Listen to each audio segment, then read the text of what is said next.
श्री शिवलीलामृत कथासार अध्याय 3 मित्रासह राजाची कथा श्री गोकर्ण महाबळेश्वर महात्म्य। श्री गणेशाय नमः। हे शंकरा, तुझा जय जयकार असो। तू मांगल्याचे धाम आहेस, स्वतःच्या भक्तांच्या हृदयाला संतोष देणारा आहेस, सृष्टीरूपी फलधारी वृक्ष आहेस, नाम व अनाम या लक्षणांच्या पलीकडचा आहेस। तू लक्ष्मीचा पती विष्णू याच्या बहिणीचा अर्थात पार्वतीचा मला आनंद देणारा आहेस। तू षडाननाचा पिता आहेस, मदनाचे दहन करणारा आहेस। तू ब्रह्मानंद आहेस, तुझ्या भाळी तिसरा नेत्र आहे। तू संसार भयाचे निरसन करतोस, तूच त्रिपुरासुराचा अंत केलास। हे शिवा, तू सद्योद्याज, वामदेव, अघोर, तत्पुरुष, ईशान, ईश्वर अशा अनेक नावांनी ओळखला जातोस। तू अर्धनर व अर्धनारी या स्वरूपात नटून या सृष्टीत सर्वत्र अधिष्ठित आहेस। गिरिजा म्हणजे पार्वती, तिचे मन तुझ्या ठाई रमते। तू कैलास पर्वताचा ईश्वर आहेस, आपल्या मस्तकी गंगा धारण करतोस। तू सर्व सर्परूपे भूषणे घालतोस। तू सर्व व्यापक आहेस, मनाला मोहित करून त्याला आंधळे करणाऱ्या मदनाचे तू दमन करणारा आहेस। तू सर्वांच्या पलीकडचा आहेस, निरंजन म्हणजेच मलरहित आहेस। तू सत्व, रज व तम या त्रिगुणांच्या पलीकडचा आहेस। तू दुधाच्या फेसाप्रमाणे अत्यंत धवल वर्णाचा आहेस। तू जगाला जीवन देणारा आहेस। तू माझ्यावर कृपा करून दुसऱ्या अध्यायात शिवरात्रीचा महिमा वर्णन करविलास। यानंतर येणाऱ्या कथेची रचना मी कशी करू? हे पंचवदना, हे पंचमुकुट धारण करणाऱ्या शिवा, आता तूच मला प्रेरणा देऊन ही कथा माझ्याकडून वधवून घे। नैमिषारण्यात महामुनी सूत शौनकादिकांना अत्यंत अद्भुत अशा शिवलीला वर्णन करून सांगत होते। त्यातील पुढील कथाभाग असा आहे। इक्ष्वाकू वंशात मित्रसह नावाचा राजा होऊन गेला। तो अत्यंत तेजस्वी होता, त्याला वेदांचे व शास्त्रांचे चांगले ज्ञान होते। ऐश्वर्य आणि पराक्रम यामुळे तो भूलोकीचा दुसरा इंद्रच होता। त्याने आपल्या विशाल सेनारूपी वस्त्राने समस्त पृथ्वीला आवरणच घातले होते, जणू तो प्रताप सूर्य होता। त्याच्या पुढे शत्रुरूपी नक्षत्रे पार मावळून गेली होती। एके दिवशी तो राजा बरोबर मोठे सैन्य घेऊन शिकारीसाठी निघाला। घोर अरण्यात प्रवेश करता त्याच्या सैन्याच्या गोंधळामुळे तेथील श्वापदे घाबरून सैरावैरा पळू लागली। वाघ, लांडगे, अस्वल, सिंह, हरिण, हरिणी, वनगाई, वानरे, ससे व कोल्हे असे कितीतरी पशु कोलाहल करीत धावू लागले। चातक, बदके, मोर, बोके, मुंगूस, राजहंस व चक्रवाक असे अनेक वन्यजीव प्राणभयाने इतस्तः पळू लागले। त्यावेळी राजाने असंख्य प्राणी मारले। त्या मृगयेत राजाकडून एक महाभयंकर राक्षसही मारला गेला। तो गतप्राण होऊन पडला, हे त्या राक्षसाच्या भावाने दुरूनच पाहिले। त्याने त्या क्षणी मी माझ्या भावाच्या मृत्यूचा सूड घेईन, या राजाला कपटाने धडा शिकवील अशी घोर प्रतिज्ञा केली। मृगय होऊन मित्रसह राजा आपल्या नगरात परतला। मध्ये काही दिवस सरले। बंधूच्या मृत्यूने शोकाकुल झालेल्या त्या राक्षसाने आपली प्रतिज्ञा पूर्ण करण्यासाठी मायावी मानवी रूप धारण केले। आचार्याला शोभतील अशी मलिन वस्त्रे परिधान करून आणि खांद्यावर पळी, झारे असे साहित्य घेऊन तो मित्रसह राजाच्या नगरात आला। त्याने राजाची भेट घेतली व म्हणाला, महाराज, मी निष्णात स्वयंपाकी आहे। माझ्या पाककलेची मानव आणि देवादिकही प्रशंसा करतात। सध्या काही काम मिळावे म्हणून मी आपल्यापाशी आलो आहे। मला आपल्या सेवेची संधी द्या। त्याच्या बोलण्यावर विश्वास ठेवून राजाने त्याला आपल्या स्वयंपाकगृहात आचारी म्हणून सेवेत घेतले। त्याने ही उत्तमोत्तम पदार्थ बनवून राजाचा विश्वास संपादन केला। काही दिवसांनी राजाने पितृश्राद्धासाठी कुलगुरू वसिष्ठांना आपल्या घरी आमंत्रित केले। त्यानुसार ब्रह्मदेवाचा तो पुत्र भोजनासाठीही राजगृही आला। आचारी झालेला तो राक्षस राजाला धडा शिकविण्यासाठी योग्य संधीचीच वाट पाहत होता। त्याने आपला डाव साधला, गुप्तपणे नरमांस शिजवले आणि ते भांड्यामध्ये मिसळून ऋषींना वाढले। सर्व ऋषींमध्ये वरिष्ठ असलेले वसिष्ठ त्रिकालज्ञानी होते। त्यांनी भाज्यामधून नरमांस वाढलेले आहे हे क्षणार्धात ओळखले। मित्रसह इतका ज्ञानी असूनही त्याच्याकडील आचारी राक्षस आहे हे त्याला कसे ओळखता आले नाही याचे त्यांना खूप वैषम्य वाटले। आचार्याला कटकारस्थानास वाव मिळाला म्हणून त्यांनी राजाला दोषी ठरविले आणि जागेवरून संतापाने उठवून त्याला शाप दिला। अरे पाप्या, मी ब्राह्मण असून मला नरमांस वाढतोस? जा, या तुझ्या दुष्कृत्याबद्दल राक्षस होऊन तू अरण्य संचार कर, तेथे तुला काहीही खायला मिळणार नाही। राजा संभ्रमात पडला। तो वसिष्ठांना म्हणाला, गुरुदेव, जे काही घडले त्यात माझा काय दोष? मी आचार्याला बोलावून आपल्या समक्षच विचारतो. राजाने आपल्या सेवकांना धाडले, पण त्याआधीच तो आचारी झालेला राक्षस गुप्त रूपाने वनात पळून गेला होता. हे त्याचेच कारस्थान आहे हे राजाने ओळखले. त्याच्या कृत्यासाठी आपल्याला जबाबदार धरून वसिष्ठांनी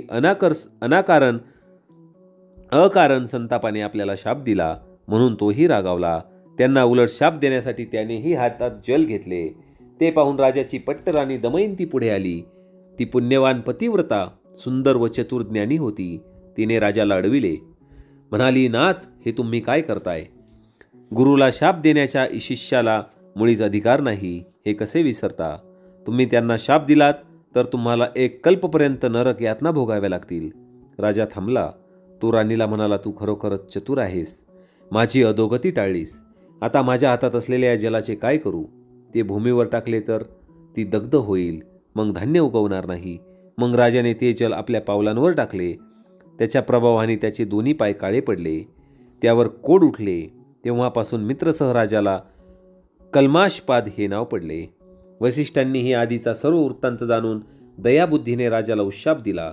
तू 12 वर्षांनी राक्षस योनीतून मुक्त होऊन राजा होशील. ते निघून गेल्यावर कल्माशपदाचे रूप पालटले. तो भयंकर राक्षस झाला. अरण्यात संचार करू लागला. तो अहोरात्र भुकेने व्याकुळ असे वन्य पशुपक्षी मारून खात असे, पण त्याची भूक भागत नसे. ब्राह्मणीचा शाप. विशाल देही, कपाळ शेंदूर माखलेला, अकराळ विकरा तोंडाचा, बाहेर दाढा आलेला, पिंजारलेल्या केसांचा, तांबरलेल्या डोळ्यांचा असा तो राक्षस क्षुधाक्रांत होऊन बरीच वर्षे त्या वनात हिंडत होता. एके दिवशी त्याने 12 वर्षाच्या एका सुंदर ब्राह्मण पुत्राला पाहिले. तो आपल्या लहानग्या पत्नीसह त्या वनामध्ये खेळत होता. तोच राक्षस रूपातील कल्माशपाद त्यांच्यासमोर उभा राहिला. त्याने त्या ब्राह्मण पुत्राला खाण्यासाठी पकडले. ते पाहून त्याची पत्नी काकुळतीला आली. राक्षसाने आपल्या पतीला जीवनदान द्यावे म्हणून करुण स्वरांनी रडत रडत त्याला आर्तविनवण्या करू लागली. म्हणाली, अरे, तू तर पुण्यकर्मे करणारा मित्रसह राजा आहेस. ऋषीशापाने राक्षस झाला आहेस. गोब्राह्मणांचा रक्षण करता अशी तुझी थोर कीर्ती आहे. तू माझ्या पतीला मारून ब्रह्महत्येचे पातक माथी घेऊ नकोस. त्याला सोड. ती ब्राह्मणी त्याच्यासमोर गडबडा लोळली. त्याचे पाय धरले. पुन्हा पुन्हा पदर पसरून त्याची करुणा भाकू लागली. हे राजेंद्रा, माझ्यावर दया कर. माझ्या पतीला खाऊ नकोस. तू चतुर आहेस, ज्ञानी आहेस. या महापापाने तुला स्वर्ग मिळणार नाही, असे परोपरीने समजावू लागली. पण त्याला तिची दया आली नाही. ती ब्राह्मणी आक्रोश करीत असताना त्याने तिच्या समोरच तिच्या पतीला ठार केले आणि त्याचे मांस खाऊन हाडे तिथेच टाकली. त्या दुःखाने ती ब्राह्मणी आकांत करू लागली. कपाळ जमिनीवर आपटून तोंडात माती घालू लागली. त्या एकाकी वनात तिचे सांत्वन करायलाही कोणीच नव्हते. शोकाने आणि संतापाने थरथर कापणाऱ्या त्या पतिव्रतेने राजाला शाप दिला. ती म्हणाली, अरे चांडाळा, तू माझे पती सुख हिरावून घेतलेस. मला वैधव्याच्या खाईत लोटलेस. मी माझ्या पतीशी संग करण्यास उत्सुक असताना त्याचा तू प्राण घेतलास. या अपराधाबद्दल तुला क्षमा नाही. आज तू राक्षस आहेस. उद्या शापमुक्त होऊन पुन्हा राजा होशील. तेव्हा केवळ दमयंतीच नव्हे तर कोणत्याही स्त्रीची संग केल्यास तुझा त्या क्षणी प्राण जाईल. हा शाप ब्रह्मा, विष्णू, महेश्वर यांनाही परत फिरवता येणार नव्हता. ब्राह्मणीच्या मुखातून नियती अटळ वचन बोलून गेली होती. तिने रडत रडत आपल्या पतीच्या अस्थी गोळा केल्या आणि चिता रचून अस्थींसह अग्निप्रवेश केला. वैशिष्ट्यांनी दिलेला शाप भोगत असतानाच आणखी एक शाप ह्या राजाची माथी वसला होता. तो स्तंभित झाला. काय करावे हेच त्याला सुचेना. मृगये दरम्यान झालेला राक्षसाचा वध आपल्याला इतका महागात पडेल आणि अनिवार्य दुःख भोगावे लागेल असे त्याच्या स्वप्नातही आले नव्हते. असो, 12 वर्ष पूर्ण होताच राक्षस झालेल्या कल्माशपादास पुन्हा पूर्वीचे रूप प्राप्त झाले. तो नगरात परतला. एका तपानंतर त्याची व दमयंतीची भेट झाली. पण ब्राह्मणीच्या शापाने त्याच्या अंतःकरणात ठसलेली चिंता त्याला स्त्री सहवासापासून सारखी परावृत्त करत होती. आपल्या पतीचे काहीतरी बिनसले आहे हे त्याच्या चाणाक्ष राणीने बरोबर ओळखले. मग राजानेही आपले मन मोकळे केले. वनात घडलेल्या ब्रह्महत्येचा सर्व वृत्तांत त्याने तिला सांगितला. ते ऐकून तिच्या आनंदावर विरजण पडले. तिच्यासाठी ती फार मोठी दुःखद घटनाच होती. ती कपाळ बडवीत रडू लागली. म्हणाली, हाय रे हाय, काय दैव! कोणते पूर्वकर्म आडवे आले म्हणून पतिसौख्याला मुकले. आपला निर्वंश झाला. तिच्या दुःखाला पारावार उरला नाही. थोड्या वेळाने स्वतःला सावरून ती राजाला म्हणाली, नाथ, जे झाले ते झाले. दैवगती कोणाला चुकली आहे. आता मात्र सावध राहा. मनाला आवरा. वासना अतिशय वाईट असते. ती कधी घात करील याचा नेम नाही. ब्रह्मचर्य पालन करून स्वतःचा जीव वाचवा. कोणत्याही स्त्रीशी बोलू नका. हे निखाऱ्यांच्या शय्येवर निजण्यासारखे आहे. मोठे अग्निदिव्य आहे. ते तुम्हालाच करावे लागेल. दिवसामागून दिवस जात होते. प्रिय पत्नीचा सहवास लाभूनही राजा स्त्री सुखापासून वंचित झाला होता. त्याच्या संसाराला काही अर्थच उरला नव्हता. तो अहोरात्र तळमळत होता. केल्या कृत्याचा पश्चाताप वाटून स्वतःला दोष देत होता. मुक्त संचारी वाघाला सापळ्यात पकडावे, नागाचे दात पाडून गारोड्याने त्याला दीन करून टाकावे, मदोन्नत बैलाला वेसन घालावी, वा मोठ्या हत्तीला धरून अंकुशाच्या माराने आवरावे, तशी शापामुळे त्या बलाढ्य राजाची हीनदीन अवस्था झाली होती. वंशवृद्धीचाही प्रश्न होताच. त्याने धर्मशास्त्र पाहिले. अशा संकटकाळी गुरुकडून नियोग पद्धतीने आपल्याच पत्नीच्या गर्भातून पुत्र उत्पत्ती करता येते. अपवाद म्हणून धर्मशास्त्राने ही सवलत दिलेली आहे हे कळताच त्याला हायसे वाटले. त्याने वसिष्ठांची भेट घेतली. त्यांना आपली व्यथा सांगून दमयंतीस भोगदान देण्याची विनंती केली. त्यामुळे त्यांच्यापासून दमयंतीस एक दिव्य असा पुत्र प्राप्त झाला. वंशवृद्धीची चिंता मिटली असली तरी मूळ समस्या तशीच होती. राजा मनोमन उबगला. त्याच्या मनात गृहत्यागाचे विचार येऊ लागले. सर्व प्रकारच्या राजविलासांचा त्याग करून तो अरण्यात निघून गेला. त्याच्या मनात कामवासना उठत असे. त्यावेळी तो विवेकरूपी अंकुशाने त्याच्या कामनारूपी हत्तीला प्रयत्नपूर्वक आवरायचा. स्वतःला समजवायचा. म्हणायचा, ज्या योगे आपल्याला मृत्यू येऊन आपली पत्नी विधवा होईल ते कृत्य आपण कधीच करायचे नाही. आपली कर्मगती गहन आहे. नशिबात जे भयंकर भोग लिहिलेले आहेत ते भोगल्याशिवाय सुटका नाही. देवाला दोष देण्यात काय अर्थ आहे. असा तो राजा अत्यंत उदास होऊन रानावनात हिंडत असताना एक भयंकर पिशाच आपल्या पाठीशी सतत उभे आहे हे त्याच्या लक्षात आले. त्याच्याकडून पूर्वी ब्राह्मण दाम्पत्य मारले गेले होते. ती ब्रह्महत्याच पिशाच रूपाने त्याच्या मागे लागली होती. तो कोठेही गेला, जागा असला, झोपलेला असला तरी ते पिशाच त्याचा पिच्छा सोडत नव्हते. आपल्या भयंकर दाडांचा कराकर आवाज करीत त्याला भेडसवायचे. त्या ब्रह्महत्यारूपी पिशाच्यापासून सुटका व्हावी म्हणून त्या राजाने अनेक व्रते केली, खूप दानधर्म केला, पण उपयोग झाला नाही. गौतम ऋषींची भेट. अशा प्रकारे वनात हिंडता हिंडता एके दिवशी तो कल्माशपाद राजा मिथिला नगरीजवळ आला. तिच्या परिसरात अनेक प्रकारचे वृक्ष होते. फळांनी बहरलेली फळझाडे होती. फुलांनी डवरलेली फुलझाडे होती. वनस्त्रीचे ते वैभव पाहून राजाला आल्हाद वाटला. त्याचा थकवा कुठे गेला. त्याला खूप बरे वाटले. पण तेथेही ती ब्रह्महत्या त्याच्या मागे उभीच होती. तिचे अस्तित्व त्याच्या मनाला पोखरून टाकीत होते. तेवढ्यात त्या ठिकाणी महान तपस्वी गौतम ऋषींचे शिष्यांसह आगमन झाले. त्यांच्या येण्याने राजाचा भाग्योदयच झाला. जणू गरीबाला गुप्त द्रव्य ठेवा सापडावा. भुकेने वाकवलेल्या मनुष्यास दुधाचा समुद्र दिसावा. मरणोन्मुख माणसास अमृत मिळावे किंवा चिंताग्रस्तास चिंतामणी सापडावा. तसे झाले. गौतमांना पाहून राजाला आपल्या सर्व चिंतांचा विसर पडला. त्याने पुढे जाऊन त्यांना लोटांगण घातले. विनम्रतेने हात जोडले. त्याचे हृदय भरून आले होते. तो प्रेमपूर्वक त्यांची स्तुती करू लागला. म्हणाला, हे मुनीश्वरा, आज तुमची भेट झाली आणि मी धन्य झालो. संतांचे सहज दर्शन झाले तरी सर्व पापांची निष्कृती होते. त्यांचीच कृपादृष्टी पडली तर एखाद्या गरीबासही इंद्रासमान ऐश्वर्य भोगतो. कधी काय होईल, अधिक काय मी सांगू. आपल्यासारख्या महात्म्यांचा माझ्यावर दयालोभ राहो हीच विनंती आहे. कल्माशपादांना भेटून गौतमांनाही आनंद झाला. त्यांनी त्याचे क्षेम कुशल विचारले. राजा, तुझे राज्य कसे चालले आहे. तुझी प्रजा सुखात आहे ना.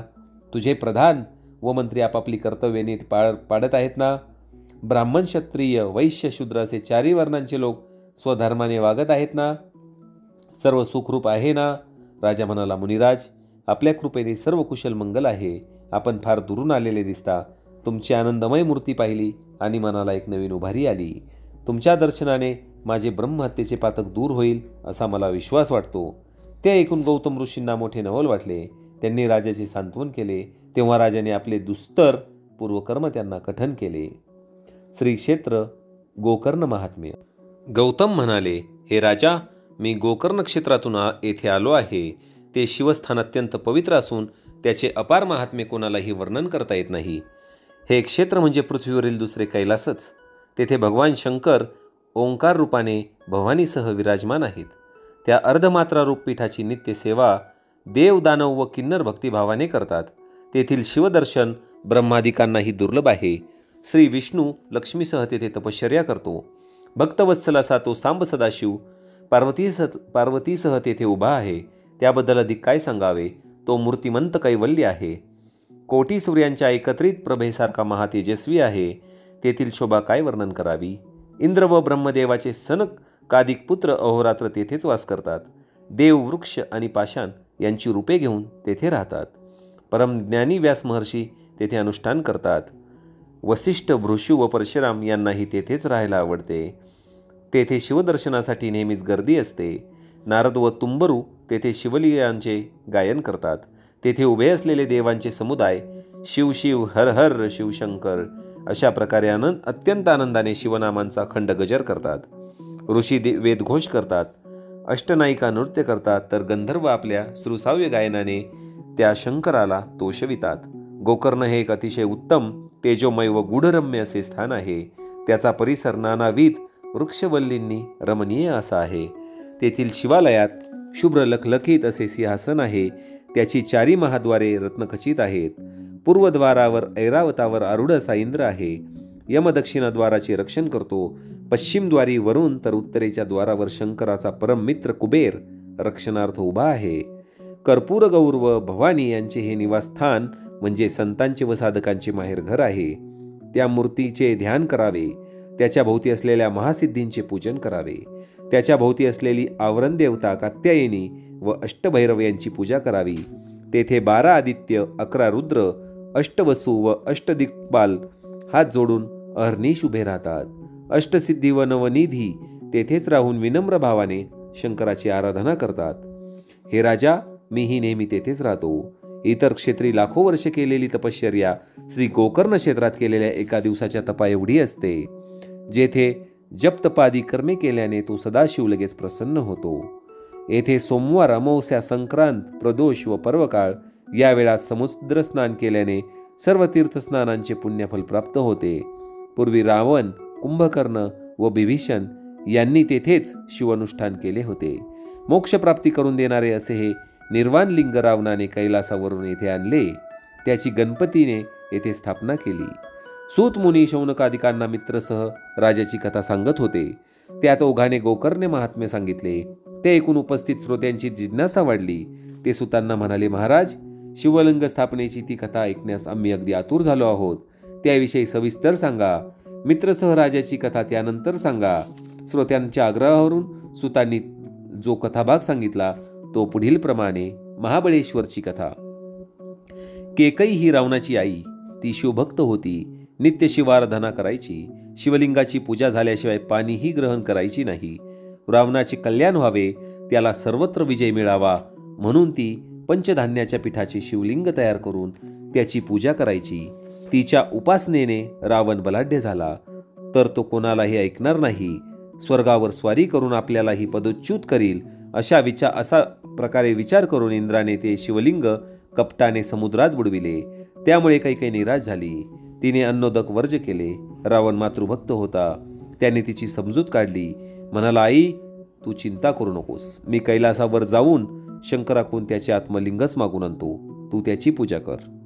14 विद्या व 64 कलांमध्ये रावण पारंगत होता. त्याने वेदांचे विभागावार अध्ययन करून सारं ज्ञान मिळवले होते. तोही शिवभक्त होता. शंकराला प्रिय होता. मातेला शब्द दिल्याप्रमाणे तो कैलासावर गेला. तेथे दीर्घकाल घोर तपश्चर्या केली. मग शंकराला प्रसन्न करून घेण्यासाठी प्रेमपूर्वक अद्भुत गायन केले. त्यासाठी स्वहस्ते आपले मस्तक छेदले. शिरा काढून त्यांच्या स्वरयुक्त तारा बनविल्या. त्या वाद्यांना जोडून राग, रागिण्या व उपराग यांचे शास्त्रोक्त गायन केले. मूर्छना, कंपन आदींनी युक्त सप्तस्वर तालबद्ध असे दिव्य संगीत गायले. नानाविध गद्यपद्य रचना, गीते, स्तोत्रे वेगवेगळ्या शैलीत म्हटली. शिवलीलांचे वर्णन केले. शिवनामांचा खंड जप केला. त्याने प्रेमपूर्वक केलेल्या उत्कट आराधनेने व तपश्चर्येने शंकर भगवान प्रसन्न झाले.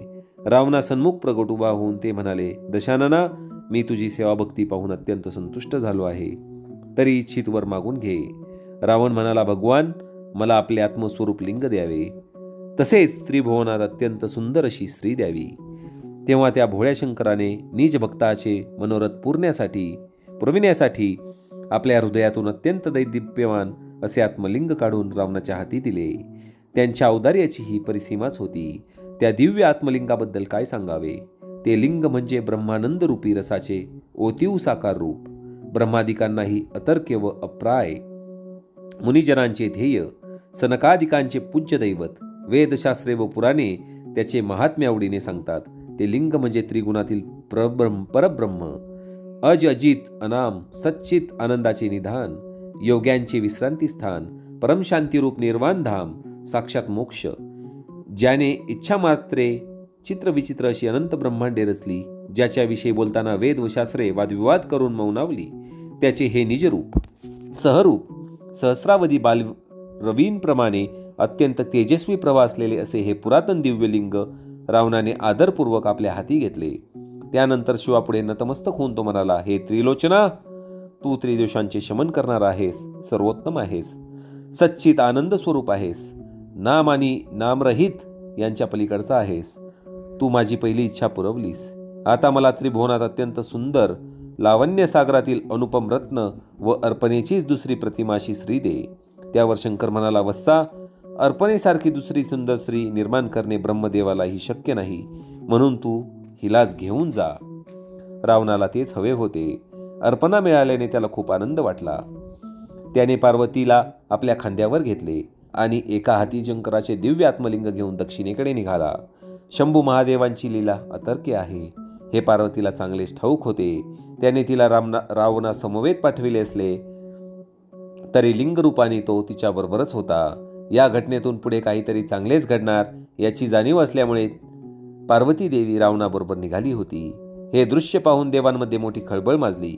हे काय झाले या विचाराने गजानन, स्कंद म्हणजेच कार्तिकेय, वीरभद्र, नंदी व शिवपरिवारातील सर्वच अक्षरशः तळमळू लागले.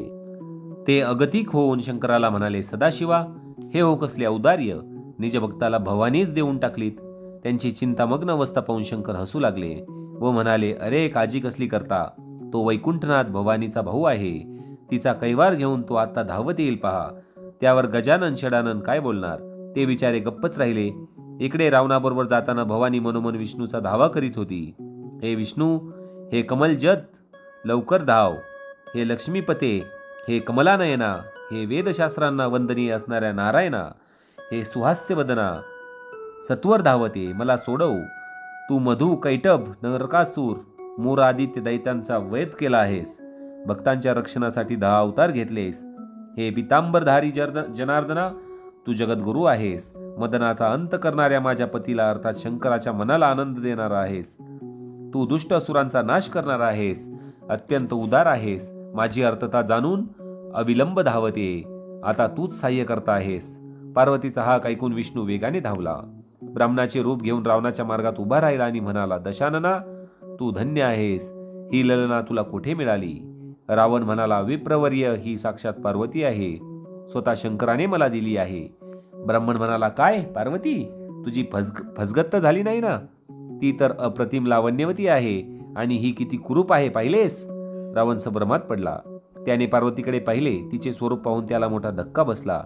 आपण अद्वितीय सौंदर्यवती अर्पणेला नेत नसून एका दंतहीन, गाल बसलेल्या भुवयांना आठ्या पडलेल्या अत्यंत अमंगळ अशा म्हातारीचा भारा वाहत आहोत हे लक्षात येताच त्याने तिला पटकन खाली उतरवले आणि तो तरातरा चालत शंकराकडे निघाला. त्याची फसगत पाहून ब्राह्मणाला हसू आवरेना. त्याने अपर्णेची त्याच विचित्र रूपात शक्तीपीठ भद्रकाली म्हणून स्थापना केली आणि तो वैकुंठात परतला. रावण शंकराकडे गेला आणि म्हणाला, देवा, मी तुझ्याकडे मागितले काय आणि तू मला दिलेस काय? माझी अशी फसवणूक का केलीस? अर्पणा देतो असे सांगून एक अमंगळ वृद्धा दिलीस. तुला काय म्हणावे? ते ऐकून शंकरास हसू आले. तो म्हणाला, वाटलेच होते मला. अरे अर्पणा मोठी मायावी आहे. भल्याभल्यांना जिच्या कर्तृत्वाचा थांग लागला नाही ती तुला कशी सांभाळता येईल? ती अनंत ब्रह्मांडाचे साम्राज्य उभे करून दाखवील आणि क्षणार्धात नाहीसे करील. आता मी काय सांगतो ऐक. अर्पणेसारखी सुंदर स्त्री एक विष्णूच निर्माण करू शकतो. त्याने आपल्या अंगावरील मळापासून सुहस्ते तशी त्रिभुवन सुंदरी स्त्री निर्माण केली आहे. तिने मयासुराची कन्या म्हणून जन्म घेतला आहे. तिचे नाव मंडोदरी. तिच्यासारखी लावण्यवती पृथ्वी तलावावर शोधूनही सापडणार नाही. तिच्या अंगसुवासाने सर्पही मुग्ध होऊन तिच्याकडे धावत येतात. ती अत्यंत सुलक्षणी आहे. ती तुझी पट्टराणी होईल. ती पतिव्रता असेल. मयासूर तिचे विधिवत कन्यादान करील. त्यावेळी तो तुला 7 कोटी मंत्रांचे गूढ सामर्थ्य असलेली एक महासंवारक शक्ती आनंदन म्हणून देईल. त्या शक्तीचा प्रयोग तू महाबलाढ्य शत्रूवर कर, तुला यश मिळेल. ते ऐकून रावणाचे समाधान झाले. शिवलिंग घेऊन तो मार्गक्रमण करू लागला. इकडे देवांनी गणपतीची भेट घेतली व त्याची स्तुती करू लागले. बा एकदंता, तू सर्व अरिष्टांचे निर्मूलन करणार आहेस. तुझ्या पित्याचे आत्मस्वरूप दिव्यलिंग एका असुराच्या हाती लागणे हा आम्हा सर्वांच्या दृष्टीने घोर चिंतेचा विषय आहे. हे तू जाणतोस. ते लिंग तू सोडवून आण आणि त्याची अक्षय स्थापना कर.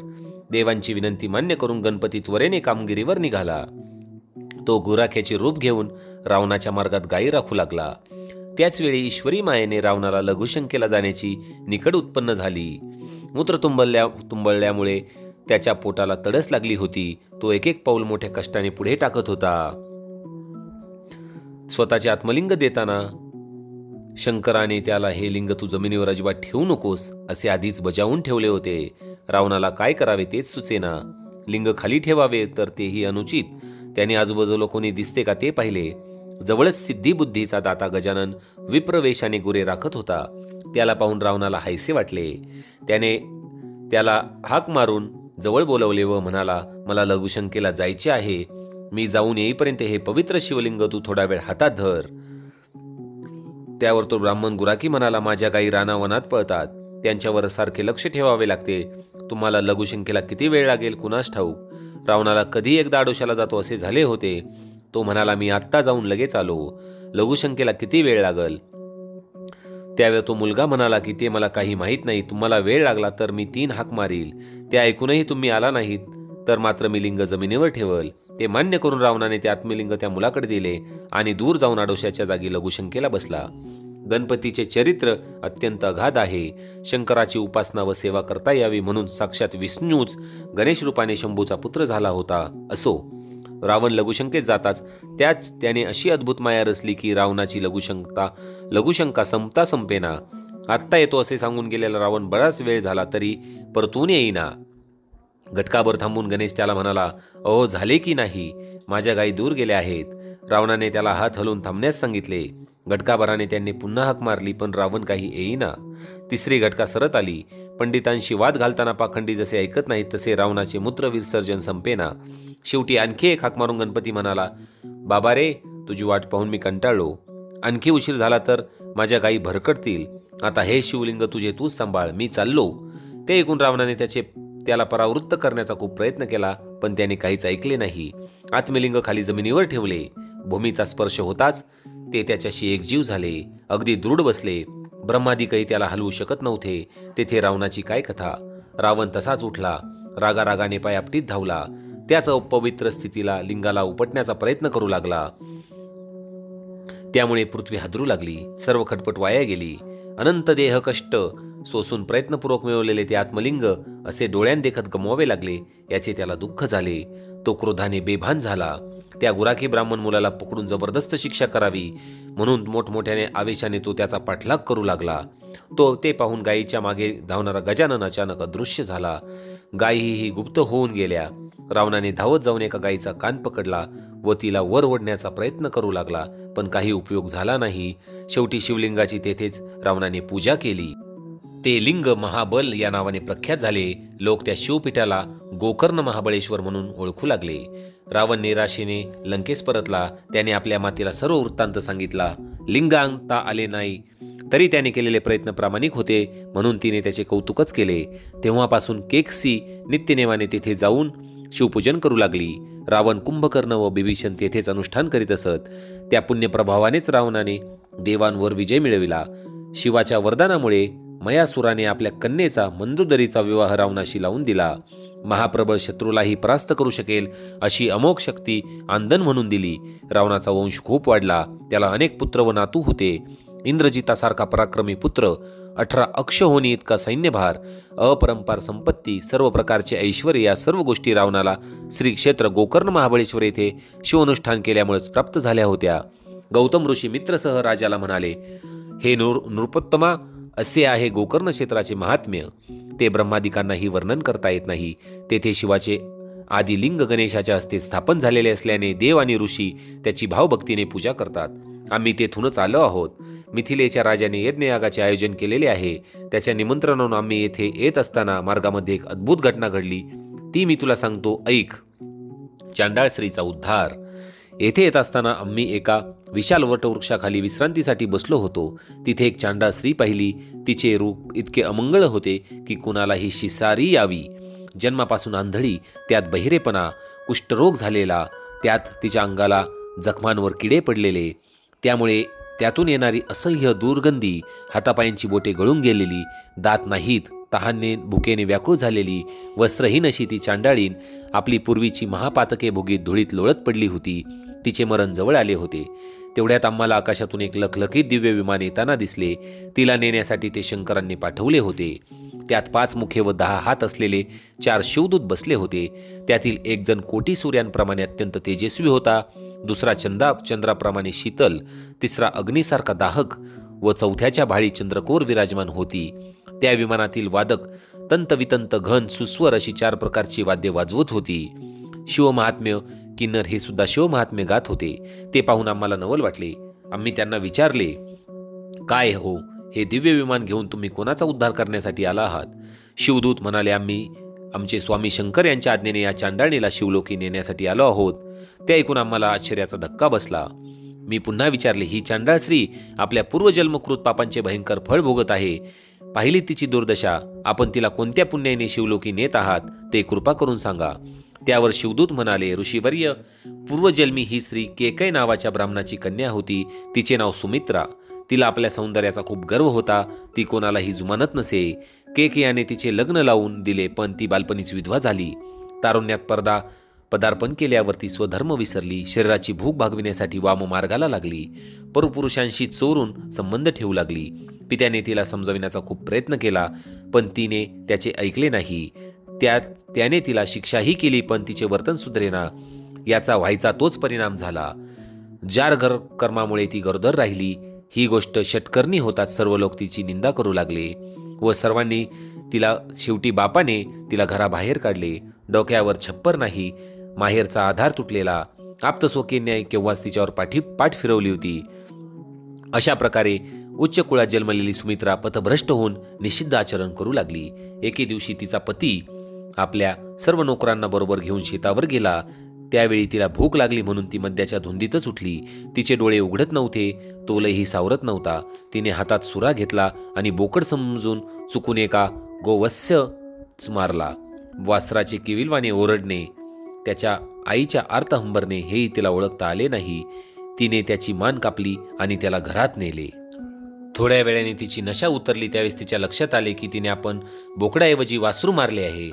ती म्हणली, शिव शिव, हे मी नकळत काय केले? गोवत्स मारला म्हणून तिला वाईट वाटले, पण भुकेचे काय? ती स्वस्थ बसू देईना.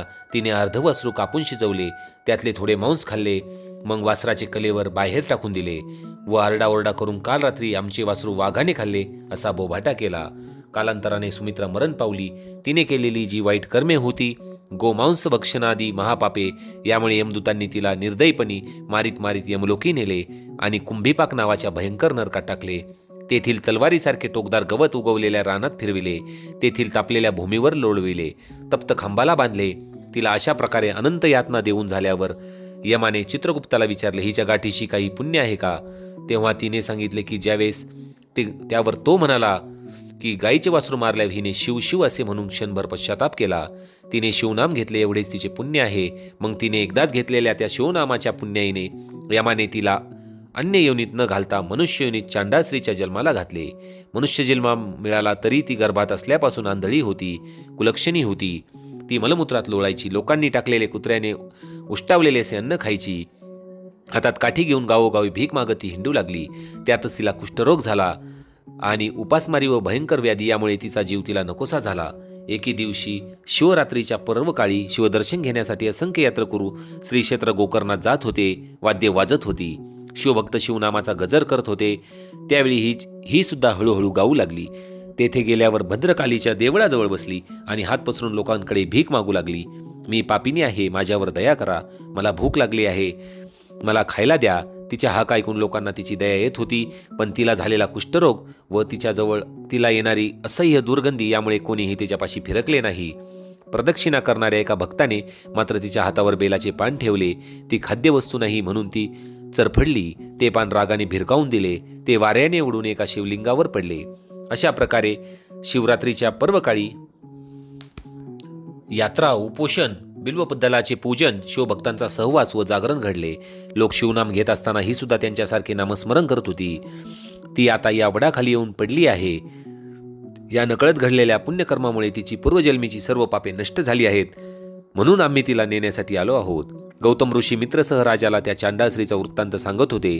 ते पुढे म्हणाले, राजन, शिवगणांनी आम्हाला तिचा पूर्व वृत्तांत सांगितला. तेवढ्यात आमच्या देखतच तिने रोगाने जर्जर झालेल्या त्या देहाचा त्याग केला. गोकर्ण क्षेत्रात मरण आले हेही तिचे सद्भाग्यच. पूर्व देहातून बाहेर येताच तिला दिव्य शरीर प्राप्त झाले. शिवगणांनी तिला सन्मानाने शिवलोकी नेले. तिचे जन्मकल्याण झाले. म्हणून माझे तुला असे सांगणे आहे की तू आदरपूर्वक गोकर्णात जा. तेथे शिवरात्रीस पार्वतीसह महाबळेश्वरांची बिल्वपत्रांनी पूजा कर. तेथे तुझ्या चिंतेचे निवारण होईल. शिव महाप्रभूंच्या कृपाप्रसादाने तू ब्रह्महत्येसारखे पातक व ब्राह्मणीचा शाप यातून मुक्त होशील. राजाला खूप बरे वाटले. राजा मित्रसह गोकर्ण क्षेत्राकडे निघाला. मित्रसह राजाचे शिवलोकी गमन. गोकर्ण क्षेत्रात प्रवेशल्यावर राजाला खूप धन्य वाटले. तेथील पावित्र्य पाहून शिवकृपेने आपला उद्धार नक्की होणार अशी त्याला खात्री झाली. त्याने शिवरात्रीस उपोषण केले. महाबळेश्वरांचे दर्शन घेऊन त्याने भावाने यथासांग पूजा केली. या सेवेने तो उमानाथ अत्यंत प्रसन्न झाला. त्याच्या प्रसादाने राजाच्या मागे लागलेले ब्राह्मण दाम्पत्याचे हत्येचे पातक नाहीसे झाले. तो निर्दोष झाला. त्याचे मन प्रपंचाला उबगले.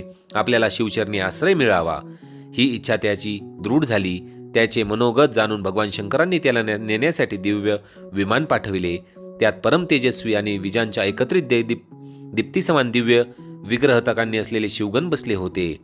श्रोते हो, पुढे मित्रसह राजाला शिवस्वरूप प्राप्त झाले आणि इंद्र चंद्रादिकांची स्थाने ओलांडून शिवगणांनी त्याला शिवलोकी नेले. श्रोते, असा हा शिवरात्रीचा महिमा आहे. असा आहे गोकर्ण क्षेत्राचा महिमा. धन्य धन्य ते शिवमंदिर. तेथे शिवाचे आत्मलिंग दीनदितांच्या उद्धारासाठी सदैव अधिष्ठित आहे. त्यांच्या पूजनाने राजाला स्वरूपता मुक्ती मिळाली. अध्याय 3 समाप्त.